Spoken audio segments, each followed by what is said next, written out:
to be the reasonable thing to go ahead and do. So the argument that's being put forward by Mr. Rogers, not that one, the bad one. I might have an opinion on this case, guys. The argument put forward is that she gave her nephew $100 to go buy some tickets. He did. He bought her tickets. He bought his tickets, and it was one of hers that had won. She agreed to have his name on the ticket for good luck. That's obviously been a point of contention for some people, but that in and of itself doesn't create a contract. I mean, this is ultimately what it's going to come down to, is whether or not there was an actual contract at play. And I think what the court should rule, from my perspective, and this is, a well-worn segment here on the John Dulong Show. John Dulong is something of a legal mind, but not a legal expert by any stretch of the imagination. Nothing that I actually say constitutes any sort of actual legal advice, but I probably know a little bit more about the law than your random coworker Jim does. Come on, get it together, Jim. Just because you don't like the way that the law is applied doesn't mean that it's not the way that it should be applied. Certainly there's a valid argument to be made about changing the system and making it a little bit more accessible for folks, but just because you think that it's not right doesn't mean that it's not the way that things go. It's a recurring segment on the show. I understand I could have a snappier title for it. I'm working on it, guys. It's its own thing. So, like I say, I'm not a legal expert by any stretch of the imagination, but this is something that has certainly been on a lot of people's minds. Basically, what will probably happen is the money will probably be frozen. That will definitely, I would say, definitely happen. So the hearing for that motion goes down on August the 10th. There's going to be no other actual argumentation.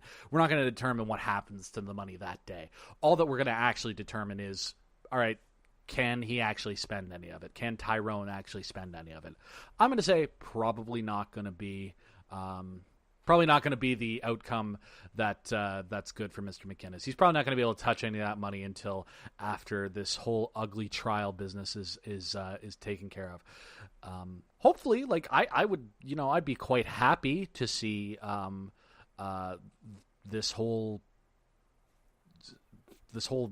lawsuit to kind of just go away, for them to settle outside of court, for old Barb Reddick to just come to her senses and realize that, maybe, just maybe, she should stop being such an old pill and understand that she probably did, given that she put his name on the ticket, which is saying these are the people whose name should be drawn and who should be paid out to if the ace is drawn.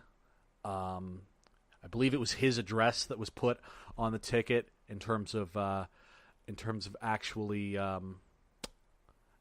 the address that's on the ticket for the contact information. Due to all of those things, I think that it's going to be a contract, and as long as Tyrone McInnes can have a reasonable lawyer with a pulse, I'm pretty sure that he'll end up winning this one, and I'm pretty sure that old Barb, you're just going to fritter away your half of the money. The lawyer says that the backlash has been quite upsetting. Since raising, I'm reading from CBC here, since raising the likelihood of suing her nephew, Reddick has been the subject of overwhelmingly negative commentary, particularly on social media. Roger said his client has been very hurt by it. Well, maybe you should be a little bit more smart about what you're going to actually do. When you say you're going to sue your 19-year-old fucking nephew who you say is your goddamn son, but come on, you how do you not see that you're the bad guy here? How do you not see that you're Ebenezer Scrooge before the ghosts? You're Donald Trump before. Well, no, that's a bad one. You are just you're not the good guy here. So yeah. This is an elderly lady, he says, who has worked for the Navy for 23 years. Has been very good to Mr. McInnes over the years, and they've had a very close relationship. So to see her portrayed in this way has been quite upsetting for her. I think if people were to put themselves in her shoes, they would understand that. I think if people were to put themselves in their shoes, they would understand. Money changes absolutely everybody, and the fact of the matter is here, it's changed her in a very negative light. If she looks at this kid like she's her son. He's her son, I should say. Come on. But I mean, ultimately, like I said, like if you see in the news August 10th that she gets a legal win in court, don't freak out, because honestly, all that is just the first step. It's a really long process. This is one thing that I do find funny is, like, knowing a bit more about the legal process now that I, do through my schooling. It's like people freaking like, oh, wow, this, they're taking her to court and taking them to court, and it's going to be, I don't know what this voice is, but oh yeah, it's going to be taken care of. Yeah, they're going to court on Monday. Well, that's really not, like, do you know how backed up these court systems are in this province? Like, my God, the actual case probably won't be held for, It'll be a chunk of time. We'll put it that way, and that's a good chunk of time on this particular topic. After this little musical interlude, again, I don't actually know. The way I'm recording this, I will know when I'm talking about it in a couple of seconds. So just hang on, and we'll get there. Okay? It's all right. I still love you.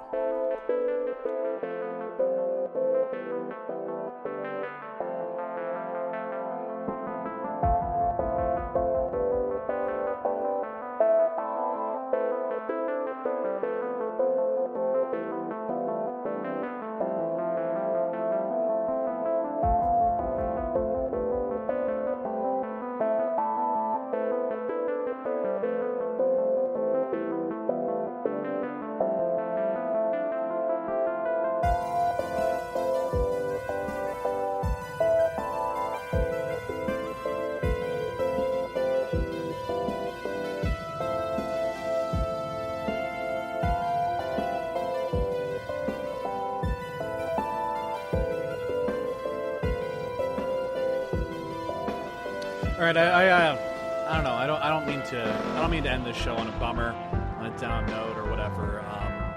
But I feel like I got to bring it up. Sunday kind of sucked as a wrestling fan. This past Sunday saw three pretty high profile deaths. The first was Brickhouse Brown, who was a big name in sort of the dying days of the southern wrestling territories.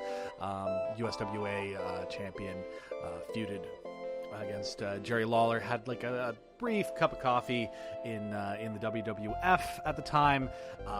He very unfortunately passed away from stage 4 prostate cancer, and was struggling towards the end of his life because of that, financially, basically, which is a real shame. Also, the passing of Nikolai Volkov. Nikolai Volkov was, I believe, actually Croatian, Yugoslavian Croatian, and he portrayed sort of a American-hating communist character back in the day. What I do want to say is, like, I get tagged in things whenever these sorts of things happen, and somebody tagged me in a post, and it was actually like the news release actually from Fox News, which not my favorite thing, but whatever. The comments were just hilarious because people were like, it was literally people just being like, he was a commie sympathizer. I don't understand why we're celebrating him. Which it's fake, guys. It was not. That's not who he was. Anyhow, he lived to a pretty good age, and really anybody from that era living into their 70s is quite a feat. What was kind of heartbreaking was to hear about Brian Christopher passing away. Brian Christopher Lawler, Jerry the King Lawler's son, Grandmaster Sexay, passing away from apparent suicide attempt. The poor guy, he was dealing with addiction problems for much of his adult life, and unfortunately, after an arrest, it seems like that was sort of the last straw. He hanged himself in his cell, and was on life support. As I understand it, he's kept on life support and made conscious long enough for his family to be able to say goodbye to him, which is quite sad. Certainly, if you are ever in that sort of place, I do hope that you reach out to the local whatever local authority it is that that is appropriate. There's a number of different suicide prevention hotlines in a number of different jurisdictions. I don't have them all in front of me to be able to list them for you, but there is always a better way. I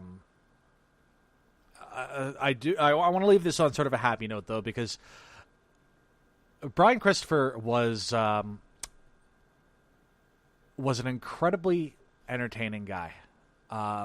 He had this way of so when he broke into the WWF at the time, the running gag was that Jerry Lawler would never cop to him being his son, and it was kind of joked about on commentary. They look very, very much like father and son, but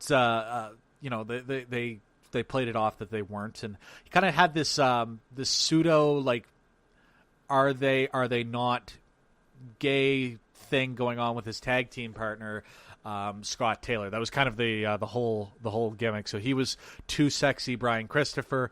Scott Taylor was too hot Scott Taylor. And together they were too much. Over time, as things sort of changed, they became this kind of white guy trying to pretend like they're cool rapper guys sort of gimmick. Too cool, where Brian Christopher was Grandmaster Sexay, and Scott Taylor became Scotty Too Hottie.